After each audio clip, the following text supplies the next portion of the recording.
ನಮಸ್ತೆ friends, welcome to my channel. Friends, ಎಲ್ಲರೂ ಹೆಂಗದಿರಿ, ಆರಾಮದಿರಿ ಅಂತ ಅನ್ಕೋತೀನಿ. ನೋಡ್ತಿರ್ಬೋದು, ಇವಾಗ ಟೈಮ್ 12 ಗಂಟೆ ಆಗ್ಯದ. ರೋಹಿತ ಸ್ಕೂಲಿಗೆ ಹೋದ್ಮ್ಯಾಗ ಬಟ್ಟೆ ಎಲ್ಲ ತೊಳೆದು ಹಾಕಿದೆ. ಇಲ್ಲಿ ಮ್ಯಾಗ ಒಣಾಕ್ಬೇಕಂತ ಹೇಳಿ ಮೇಳೆ ಮ್ಯಾಗ ಬಂದು ನೋಡ್ರಿ. ಬಿಸಿಲ ಬಿದ್ದಿಲ್ಲ, ನೋಡ್ತಿರ್ಬೋದು ಎಷ್ಟೊಂದು ಮುಸುಗಿಟ್ಟದ ಅಂಥೇಳಿ. ಇಲ್ಲಿ ಮ್ಯಾಗ ಪೂರ್ತಿ ಮ್ಯಾಗ ಹಾಕಿದ್ರೆ ಗಾಳಿಗೆ ಹಾರಾಡ್ಬಿಟ್ಟು ಬಟ್ಟೆ ಒಣಗ್ತಾವ ಅಂತ ಹೇಳಿ ಹಾಗಾಗಿ ಇಲ್ಲಿ ಮ್ಯಾಗ ಹಾಕಕ್ಕೆ ಬಂದು ನೋಡ್ರಿ ಬಟ್ಟೆ. ಅದೇ ರೀತಿ ಇಲ್ಲಿ ನೋಡ್ತಿರ್ಬೋದು ಫ್ರೆಂಡ್ಸ್, ಮನಿ ಪ್ಲ್ಯಾಂಟ್ ಗಿಡ ಯಾವ ರೀತಿ ಚಂದ ಎದ್ದದ ಅಂತ ಹೇಳಿ ಹಸಿರಾಗಿ. ಹಂಗೆ ತುಳಸಿ ಗಿಡ ನೋಡ್ರಿ, ನಾನು ಕೆಲವೊಂದಿಷ್ಟು ಗಿಡಗಳನ್ನು ಹಚ್ಚೀನಿ, ಅವಕ್ಕೂರ್ನ ಇವತ್ತು ನಿಮ್ಗೆ ತೋರ್ಸಾಕತ್ತೀನಿ. ಅದೇ ರೀತಿ ಇದೊಂದು ಗಿಡ ನೋಡ್ರಿ, ಇವು ಕೂಡ ಇಷ್ಟು ಗಿಡಗಳನ್ನು ಹಚ್ಚೀನಿ ಫ್ರೆಂಡ್ಸ್. ಇವಕ್ಕೂರ್ನ ಇವಾಗೇನು ದಿನಾಲು ನೀರು ಹಾಕೋದು ತಾಪತ್ರೆಯೇ ಬರೋಂಗಿಲ್ಲ. ಯಾಕಂದ್ರೆ 2 ದಿನಕ್ಕೊಮ್ಮೆ ನೀರು ಹಾಕ್ತೀನಿ ಅಂದ್ರೆ ಇವಾಗೇನು ಬಿಸಿಲು ಇರೋಂಗಿಲ್ಲಲ್ಲ ಫ್ರೆಂಡ್ಸ. ಹಾಗಾಗಿ 2 ದಿನಕ್ಕೊಮ್ಮೆ ಗಿಡಗಳಿಗೆ ನೀರು ಹಾಕ್ತೀನಿ.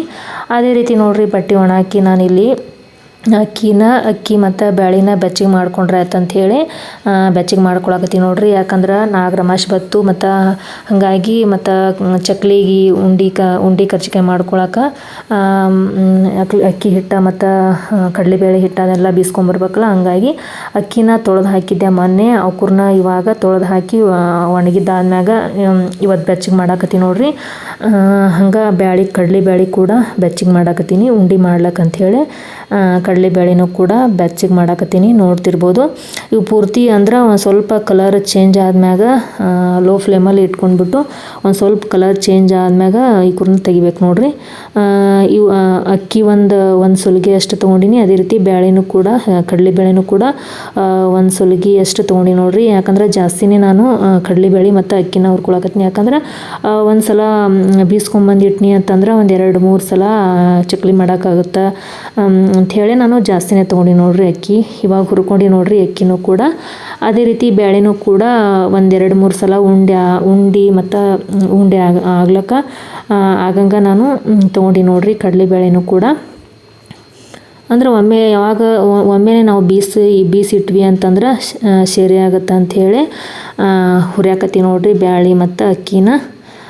ಇವಾಗ ಗಿರಣಿ ಇನ್ನೂ ಚಾಲೂ ಮಾಡಿಲ್ಲ ಅಂದ್ರೆ ಇವು ಅಕ್ಕಿ ಮತ್ತು ಗಿರಣಿ ಚಾಲೂ ಇರ್ತದೆ ಫ್ರೆಂಡ್ಸ್. ಆದ್ರೆ ಈ ಹಬ್ಬದ ಬೇಳೆ ಮತ್ತು ಅಕ್ಕಿನ ಬೀಸಕ್ಕಂಥೇಳಿ ಅದು ಗಿರಣಿ ಸಪ್ರೇಟ್ ಇರುತ್ತಲ್ಲ, ಆ ಗಿರಣಿ ಇನ್ನೂ ಚಾಲೂ ಮಾಡಿಲ್ಲ. ಅವ್ರು ಯಾವಾಗ ಚಾಲೂ ಮಾಡ್ತಾರೆ ಅವಾಗ ಒಯ್ದುಬಿಟ್ಟು ಬೀಸ್ಕೊಂಬರ್ಬೇಕು. ಇವಾಗಂತ್ರ ಹುರಿದಂತ್ರ ಇಟ್ಟಿರ್ತೀನಿ ನಾನು. ಗಿರಣಿ ಏನು ಚಾಲೂ ಮಾಡಿರ್ತಾರೆ ಓಣ್ಯಾನವರೆಲ್ಲ ಯಾವಾಗ ಬೀಸ್ಕೊಂಬರ್ತಿರ್ತಾರಲ್ಲ ಅವಾಗ ಅವ್ರ ಜೊತೆ ಹೋಗ್ಬಿಟ್ಟು ಬೀಸ್ಕೊಂಬಂದ್ರೆ ಆಯ್ತಂತ ಹೇಳಿ ಇವಾಗ ಹುರಿದಿಟ್ಟಿಟ್ಟು ನೋಡ್ರಿ. ಅದೇ ರೀತಿ ಗೋಧಿ ಹಿಟ್ಟು ಕೂಡ ಮನ್ಯಾಗ ಖಾಲಿಯಾಗಿತ್ತು. ಹಾಗೆ ಗೋಧಿನ ಬೀಸ್ಕೊಂಬಂದ್ರೆ ಆಯ್ತಂತ ಹೇಳಿ ಗೋಧಿನೂ ಹಸನ್ ಮಾಡಾಕತ್ತಿ ನೋಡ್ರಿ. ಇದ್ರಾಗೇನು ಜಾಸ್ತಿ ಹಳ್ಳಿಲ್ಲ ಫ್ರೆಂಡ್ಸ. ಮೊದಲಿನ ಗೋಧಿ ಆದ್ರೆ ಸಿಕ್ಕಾಪಟ್ಟೆ ಸಣ್ಣಗೆ ಹಳ್ಳಿರ್ತಿದ್ವು.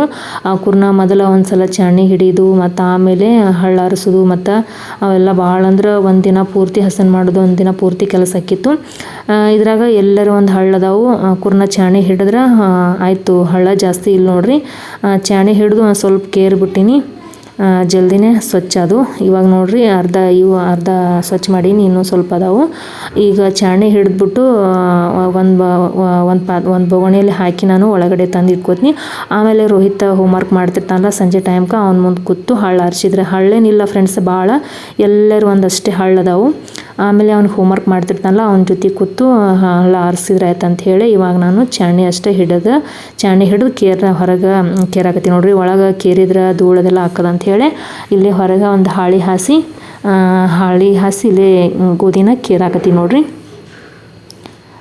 ಇಷ್ಟೆಲ್ಲ ಕೇರಿ ಮತ್ತು ಚಾಣಿ ಹಿಡಿದ್ಬಿಟ್ಟು ಆಮೇಲೆ ಒಳಗಡೆ ತೊಗೊಂಡು ಸಂಜೆ ಟೈಮ್ಗೆ ರೋಹಿತ್ ಬಂದ್ಮ್ಯಾಗ ಹಳ್ಳ ಎಲ್ಲ ಭಾಳೇನಿಲ್ಲ ಫ್ರೆಂಡ್ಸ, ಎಲ್ಲರೂ ಒಂದದಾವಲ್ಲ ಅವಕ್ಕೂರ್ನ ಆರಿಸಿ ಇಟ್ಬಿಡ್ತೀನಿ. ಮತ್ತು ನಾಳೆ ಬೆಳಗ್ಗೆ ರೋಹಿತ ಸ್ಕೂಲಿಗೆ ಹೋದ್ಮ್ಯಾಗ 10 ಗಂಟೆಗೆ ಹೋಗಿ ಬೀಸ್ಕೊಂಬರ್ತೀನಿ. ಅಂದ್ರೆ ಬೆಳಿಗ್ಗೆ ಹೋಗಿ ಬೀಸ್ಕೊಂಬರಕ್ಕೆ ಹೋದ್ರೆ ಅಷ್ಟೊಂದು ಗದ್ದಲ ಇರೋಂಗಿಲ್ಲ. ಮತ್ತು ಮಧ್ಯಾಹ್ನ ಮ್ಯಾಗ ಸಂಜೆ ಟೈಮ್ಕಂದ್ರೆ ಗದ್ದಲ ಸಿಕ್ಕಾಪಟ್ಟೆ ಇರ್ತದೆ. ಆವಾಗ ಸುಮ್ಮನೆ ಯಾಕಂಥೇಳಿ ಇವಾಗ ರೋಹಿತ್ ಸ್ಕೂಲಿಗೆ ಹೋದ್ಮ್ಯಾಗ 10 ಗಂಟೆ 11 ಗಂಟೆಗೆ ಹೋಗ್ಬಿಟ್ಟು ಬೀಸ್ಕೊಂಬಂದ್ರೆ ಆಯ್ತಂಥೇಳಿ ಇವಾಗ ಹಸನ್ ಮಾಡಾಕತ್ತೀನಿ ನೋಡ್ರಿ. ಅದೇ ರೀತಿ ಗೋಧಿ ಹಸನ್ ಮಾಡಿದ್ದಾದ್ಮ್ಯಾಗ ಇವಾಗ ಅಡ್ಗೆ ಮನೆಗೆ ಬಂದ್ಬಿಟ್ಟು ಇಲ್ಲಿ ಸಾರು ಮಾಡಿದ್ರೆ ಆಯ್ತಂತ ಹೇಳಿ ಹುಣಸೆ ಹಣ್ಣನ್ನು ನೆನೆಯಕ್ಕೆ ಇಡಾಕತ್ತೀನಿ ನೋಡ್ರಿ. ಟೊಮಾಟೊ ಹಣ್ಣು ಖಾಲಿ ಆಗ್ಯಾವ ಮನ್ಯಾಗ. ಹಾಗಾಗಿ ಹುಣಸೆ ಹಣ್ಣು ಹಾಕ್ಬಿಟ್ಟು ಶೇಂಗಾ ಸಾರು ಮಾಡಿದ್ರಾತಂತ ಹೇಳಿ ಒಂದೆರಡು ಬೋಟ್ ಹುಣಸೆ ಹಣ್ಣನ್ನು ನೆನೆ ಹಾಕ್ಲಕತ್ತಿ ನೋಡ್ರಿ. ನಾಳೆ ಶುಕ್ರವಾರ ದಿನ ಸಂತೆ ಅದಲ್ಲ ಫ್ರೆಂಡ್ಸ್. ಅವತ್ತು ನಮ್ಮ ಊರೊಳಗೆ ಶುಕ್ರವಾರಕ್ಕೊಮ್ಮೆ ಸಂತೆ ನಡೀತದೆ. ಬೆಳಿಗ್ಗೆ ಬಾಡಿನ ಕಟ್ಟಾಗೂ ಡೈಲಿ ಕಾಯಿಪಲ್ಯ ಬರ್ತಾವೆ. ಆದರೆ ಬೆಳಿಗ್ಗೆ ಎದ್ದು ಅಷ್ಟು ಜಲ್ದಿ ಎದ್ದು ಹೋಗೋದಾಗೋದಿಲ್ಲ. ಹಂಗಾಗಿ ಶುಕ್ರವಾರಕ್ಕೊಮ್ಮೆ ಸಂತೆ ನಡೀತದಲ್ಲ ಅವಾಗ ಹೋಗಿ ತಂದ್ರೆ ಆಯ್ತು ಅಂಥೇಳಿ ಬಿಟ್ಟು ನೋಡ್ರಿ ಅಷ್ಟೇ. ಟೊಮಾಟಿ ಖಾಲಿ ಆಗ್ಯಾವು.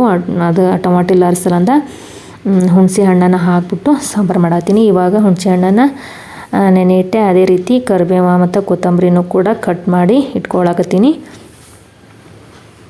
ಅನ್ನ ಕೂಡ ಮಾಡಿದ್ದೆ ಆಯಿತು ಫ್ರೆಂಡ್ಸ. ಅಂದ್ರೆ ಇವತ್ತು ಅಕ್ಕಿ ನೆನೆ ನಾಳೆ ದೋಸೆರ ಏನಾರು ಮಾಡಿದ್ರೆ ಅದಂಥೇಳಿ ಅದಕ್ಕೆ ದೋಸೆ ಹಿಟ್ಟಿಗೆ ಹಾಕಕ್ಕೆ ಬೇಕಂಥೇಳಿ ಅನ್ನ ಬೇಕಲ್ಲ. ಹಾಗಾಗಿ ಸ್ವಲ್ಪ ಅನ್ನ ಜಲ್ದಿನೇ ಮಾಡೀನಿ.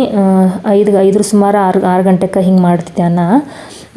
ಅಂದ್ರೆ 5 ಗಂಟೆಗೆ 6 ಗಂಟೆಗೆ ಮಾಡಿದ್ನಂದ್ರೆ ರೋಹಿತ್ ಬರೋದ್ರಾಗ ಮಾಡಿದ್ನಂದ್ರೆ ಅವ 7:30 ಹಿಂಗೆ ಊಟ ಮಾಡ್ತಾನೆ ಸಂಜೆಗೆ.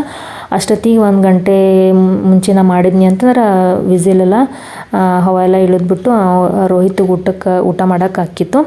ಆದರೆ ಅಕ್ಕಿನ ಮಿಕ್ಸಿಗೆ ಹಾಕಬೇಕಲ್ಲ, ಹಂಗಾಗಿ ಒಂದು ಸ್ವಲ್ಪ ಅದಕ್ಕೆ ಅನ್ನ ಹಾಕಬೇಕಲ್ಲ.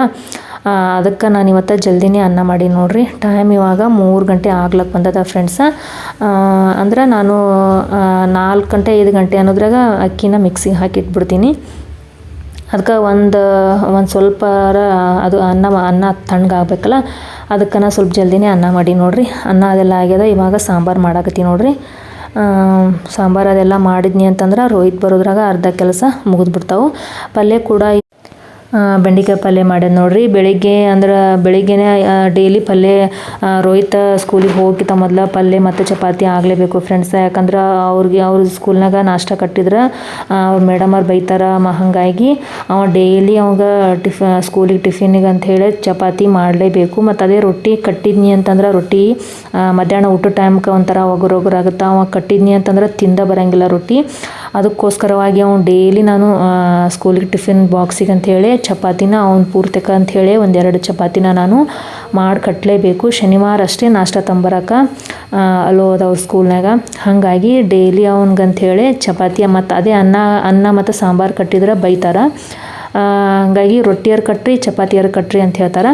ಅವನಿಗೆ ರೊಟ್ಟಿ ಅಷ್ಟೊಂದು ಹೋಗೋದಿಲ್ಲ. ಹಾಗಾಗಿ ಚಪಾತಿನೇ ಅವನಿಗೆ ಡೈಲಿ ಚಪಾತಿ ಮತ್ತು ಯಾವ್ದಾರ ಒಂಥರ ಪಲ್ಯ ಮಾಡಿ ಕಟ್ಟೇಬೇಕು. ಹಾಗಾಗಿ ಇವತ್ತು ಬೆಂಡೆಕಾಯಿ ಪಲ್ಯ ಮತ್ತು ಮಾಡಿದ್ನ ಅವ್ನು ಸ್ಕೂಲ್ನಾಗ ಬೆಂಡೆಕಾಯಿ ಪಲ್ಯ ಮತ್ತು ಚಪಾತಿನ ಕಟ್ಕೊಂಡು ಹೋದ. ಇವಾಗ ಮಧ್ಯಾಹ್ನ ಟೈಮ್ದಾಗ ಸಾಂಬಾರು ಕೂಡ ಮಾಡಿದೆ. ಅನ್ನನೂ ಆಯಿತು, ಪಲ್ಯನೂ ಅದ. ಇವಾಗ ನೋಡ್ತಿರ್ಬೋದು ಫ್ರೆಂಡ್ಸ್, ಸಾಂಬಾರು ಕೂಡ ಮಾಡಿದ್ದಾಯಿತು. ಅದೇ ರೀತಿ ರೋಹಿತ್ ಇವಾಗ ಟೈಮ್ 4:30 ಆಗ್ಯದ. ರೋಹಿತ್ ಬರೋ ಟೈಮ್ ಆಯಿತು ಸ್ಕೂಲ್ನಿಂದ. ಇವಾಗ ಚಹಾ ಮಾಡ್ತೀನಿ. ಚಹಾ ಮಾಡಿ ಕುಂದ್ರದಾಗ ರೋಹಿತ್ ಬಂದುಬಿಡ್ತಾ ನೋಡ್ರಿ. ಹಂಗೆ ನೋಡ್ರಿ ಇವಾಗ ಬರೋದ್ರಾಗ ಮನೆ ಹಿಡ್ದ ಬಜ್ಜಿ ಮಾಡಿ ಮಮ್ಮಿ ಅಂತ ಅನ್ನಕತ್ತಿದ್ದ. ಹಾಗಾಗಿ ಇವಾಗ ಬಜ್ಜಿ ಹಿಟ್ಟನ್ನು ಕೂಡ ನಾನು ಪ್ರಿಪೇರ್ ಮಾಡಿ ನೋಡ್ರಿ. ಬರೋದ್ರಾಗ ಬಜ್ಜಿ ಮತ್ತು ಒಂದು ಸ್ವಲ್ಪ ಏನಾದರೂ ಈ ರೀತಿ ಏನಾರು ಬರೋದ್ರಾಗ ಮಾಡಿ ಇಡ್ಬೇಕು ನೋಡ್ರಿ. ಅಂದ್ರೆ ಸ್ಕೂಲಿಂದ ಬಂದ್ಗಳೇ ಏನಾರು ತಿನ್ನಕ್ಕೆ ಕೊಡು ಮಮ್ಮಿ ಅಂತಿರ್ತಾನೆ. ಹಾಗಾಗಿ ಈ ಥರ ಏನಾರು ಒಂದು ಮಾಡಿಟ್ನಿ ಅಂತಂದ್ರೆ ಅದ್ರಾಗ 1-2 ತಿಂದ್ಬಿಟ್ಟು ಹೋಮ್ವರ್ಕ್ ಮಾಡ್ಕೋತಾ ಕುಂದಿರ್ತಾನೆ ನೋಡ್ರಿ. ಇವಾಗ ನೋಡ್ರಿ ನಾನು ಅಂಗಡಿಯಿಂದ ತಂದು ಮನ್ಯಾಗ ಮಾಡಿದ ಕಡಲೆ ಹಿಟ್ಟು ಅದ ಫ್ರೆಂಡ್ಸ. ಆದ್ರೆ ಬಜ್ಜಿಗೆ ಅದೊಂದು ಅಷ್ಟೊಂದು ಸರಿ ಬರಲ್ಲ, ಒಂಥರ ಬಿರುಸಾಗಿ ಬರ್ತಾವೆ. ಹಾಗಾಗಿ ಅಂಗಡಿ ಒಳಗೆ ಬಜ್ಜಿ ಹಿಟ್ಟು ಕೊಡ್ರಿ ಅಂತಂದ್ರೆ ಕೊಡ್ತಾರೆ. ಬಜ್ಜಿ ಹಿಟ್ಟು ಹಾಕಿ ಮತ್ತು ಅದೇ ರೀತಿ ಉಳ್ಳಾಗಡ್ಡಿ, ಉಪ್ಪು ಮತ್ತು ಅಜ್ಜಿವಾನ ಹಾಕಿ ಒಂದು ಸ್ವಲ್ಪ ಖಾರ ಹಾಕಿನಿ ಫ್ರೆಂಡ್ಸ. ಮತ್ತು ಅದು ಖಾರ ಜಾಸ್ತಿ ಆದ್ರೆ ರೋಹಿತ್ ತಿನ್ನಂಗಿಲ್ಲ. ಹಾಗಾಗಿ ಒಂದು ಸ್ವಲ್ಪ ಖಾರ ಹಾಕಿಬಿಟ್ಟು ಬಜ್ಜಿ ಹಿಟ್ಟನ್ನು ಅದಕ್ಕೆ ಇದು ಮಾಡ್ಕೊಂಡ್ಬಿಟ್ಟು ಇವಾಗ ಬಜ್ಜಿನ ಹಾಕಕತ್ತೀನಿ ನೋಡ್ರಿ. ಅದೇ ರೀತಿ ಚಹಾನು ಕೂಡ ಬರೋದ್ರಾಗ ಮಾಡಿ ಇಟ್ಬಿಡ್ತೀನಿ. ಬಜ್ಜಿ ಮತ್ತು ಚಹಾನ ಮಾಡಿಡ್ತೀನಿ ನೋಡ್ರಿ. ಬಂದಾದ್ಮ್ಯಾಗ ಒಂದು ಸ್ವಲ್ಪ ತಿನ್ನಕ್ಕೆ ಕೊಟ್ಬಿಟ್ಟು ಒಂದು ಹೋಮ್ವರ್ಕ್ ಮಾಡ್ಕೋತ ಕುಂದಿರ್ತಾನೆ. ಹೋಮ್ವರ್ಕ್ ಒಂದು ಸಿಕ್ಕಾಪಟ್ಟೆ ಹಾಕಿರ್ತಾರೆ ಫ್ರೆಂಡ್ಸ್. ಅದನ್ನೆಲ್ಲ ಬಂದು ಕೂಡಲೇ 5:30ಗೆ ಬರೀಲಕ್ಕಂತ ಹೇಳಿ ಕುಂದಿರ್ತಾನೆ. 5:30ಗೆ ಬರೋಕೆ ಕುಂತ್ನು ಅಂತಂದ್ರೆ ಎಲ್ಲಿ 9 ಗಂಟೆ ತನೂ ರಾತ್ರಿ 9 ಗಂಟೆ ತನೂ ಬರೀದು ಮುಗಿದಿಲ್ಲ. ಅಷ್ಟೊಂದು ಹೋಮ್ವರ್ಕ್ ಹಾಕಿರ್ತಾರೆ. ಅದೇ ರೀತಿ ಕರ್ಚಿಕಾಯಿನ ಸೋಸ್ಬಿಟ್ಟು ಪಲ್ಯ ಮಾಡ್ಬೇಕಂತ ಹೇಳಿ ಪ್ರಿಪೇರ್ ಮಾಡಿ ನೋಡ್ರಿ. ಅಂದ್ರೆ ಆ ಪಲ್ಯ ಬೆಳಿಗ್ಗೆ ಮಾಡಿದ್ದು ಪಲ್ಯ ಒಂದು ಸ್ವಲ್ಪ ಅದ ಪ್ರಿಪೇರ್ ಮಾಡಿ ನೋಡ್ರಿ. ಬಜ್ಜಿ ಕೂಡ ಮಾಡಿದ್ದಾಗೆ ನೋಡ್ರಿ. ಇವಾಗ ಚಹಾನು ಮಾಡಾಕತ್ತಿ ನೋಡ್ರಿ. ಓಕೆ ಫ್ರೆಂಡ್ಸ್, ಇಲ್ಲಿಗೆ ಈ ವ್ಲಾಗನ್ನು ಮುಗಿಸ್ತೀನಿ. ವ್ಲಾಗ್ ಇಷ್ಟ ಆಯ್ತಂದ್ರೆ ದಯವಿಟ್ಟು ಒಂದು ಲೈಕ್ ಮಾಡಿರಿ. ಹಾಗೆ ಇನ್ನೂ ಚಾನಲ್ಗೆ ಸಬ್ಸ್ಕ್ರೈಬ್ ಆಗಿಲ್ಲ ಅಂದರೆ ದಯವಿಟ್ಟು ಸಬ್ಸ್ಕ್ರೈಬ್ ಮಾಡ್ಕೊಂಡು ನೋಡಿ. ಮತ್ತು ನಾನು ಮುಂದಿನ ವಿಡಿಯೋದೊಂದಿಗೆ ನಿಮಗೆಲ್ಲ ಭೇಟಿ ಆಗ್ತೀನಿ ಫ್ರೆಂಡ್ಸ್. ಅಲ್ಲಿ ತನಕ ಎಲ್ಲರಿಗೂ ಬಾಯ್.